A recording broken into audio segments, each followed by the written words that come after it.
आज ही Doubtnut app download करें। Doubtnut पर होगा अब आपके सभी मैथ्स, केमिस्ट्री, फिजिक्स और बायोलॉजी डाउट्स का सफाया।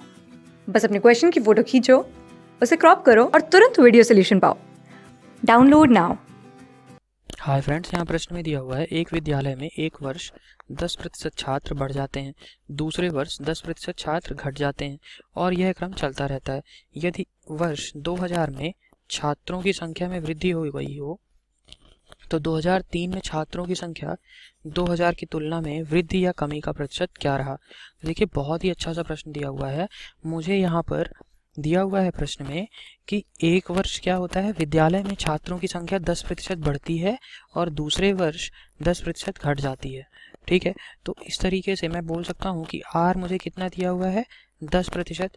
एक बार बढ़ रही है, एक बार घट रही है, तो 10% को मैं क्या लिख सकता हूँ, 10/100 यानी कि 1/10। अगर मैं ये कहता हूँ कि ये छात्र बढ़ रहे हैं तो प्रारंभ में ये 10 इकाई रहे होंगे। प्रारंभ में अगर ये 10 इकाई रहे होंगे तो यहाँ पे एक, ये क्योंकि आर बढ़ रहा है, अगर मैं कह रहा हूँ तो 1 इकाई ये क्या बता रहा है कि ये वृद्धि हो रही है।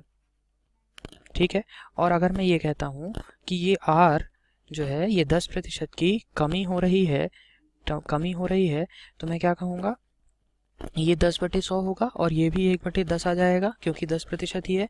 तो ये अगर 10 प्रारंभ में रहे होंगे तो ये जो एक यूनिट है, एक इकाई है, ये क्या बता रहा है कि ये वर्ष के अंत में कमी होगी। ठीक है, ये कमी हो रही होगी एक वर्ष में।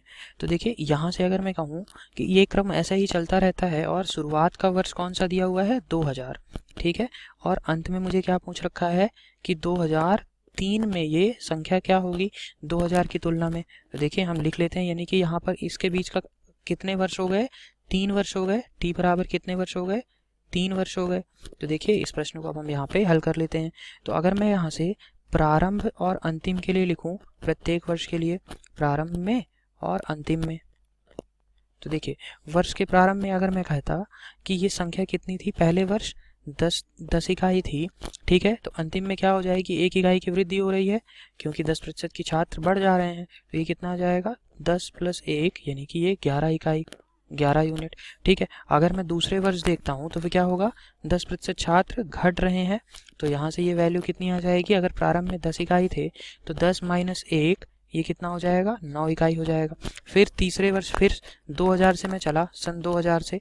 ठीक है, ये कितना हो गया, देखिए 2000 से 2001 के बीच का, ये 2001 से 2002 के बीच, अब ये 2002 से 2003 के लिए।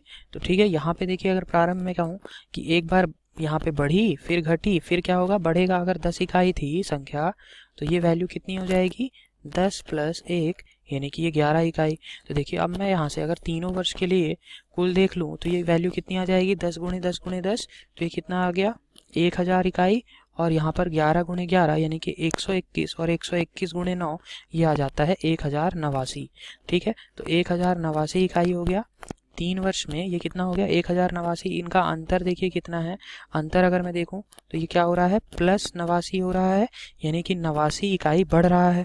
तो यहाँ से मुझे क्या पूछ रखा था कि 2000 की तुलना में 2003 में छात्रों में वृद्धि हुई या कमी। तो क्योंकि यहाँ पर वृद्धि हो रही है, दिख रहा है मुझे 89 इकाई की, तो वृद्धि हो रही है और कितने प्रतिशत हो रही, वृद्धि हो रही है। तो देखिए, प्रतिशत वृद्धि प्रतिशत निकाल लेते हैं तो यह आ जाएगा 89 बटे पहले कितनी थी, 1000, तो ये हर में आ गया 1000 और प्रतिशत में निकाल रहे हैं इसलिए 100 का गुणा करेंगे तो ये वैल्यू मेरी कितनी आ गई, 2 जीरो से ये 2 जीरो कट गए, तो 89/10 यानी कि 8.9%, 8.9% वृद्धि, ये मेरा आंसर हो गया। ठीक है, तो देखिए कौन सा ऑप्शन सही है, ऑप्शन नंबर ए मेरा यहाँ पर सही उत्तर है। Thank you. क्लास 6 से 12 से लेके नीट, IIT, JEE मेंस और एडवांस के लेवल तक 10 मिलियन से ज्यादा स्टूडेंट्स का भरोसा। आज ही डाउनलोड करें डाउटनेट ऐप या व्हाट्सएप कीजिए अपने डाउट्स 8400 400 400 पर।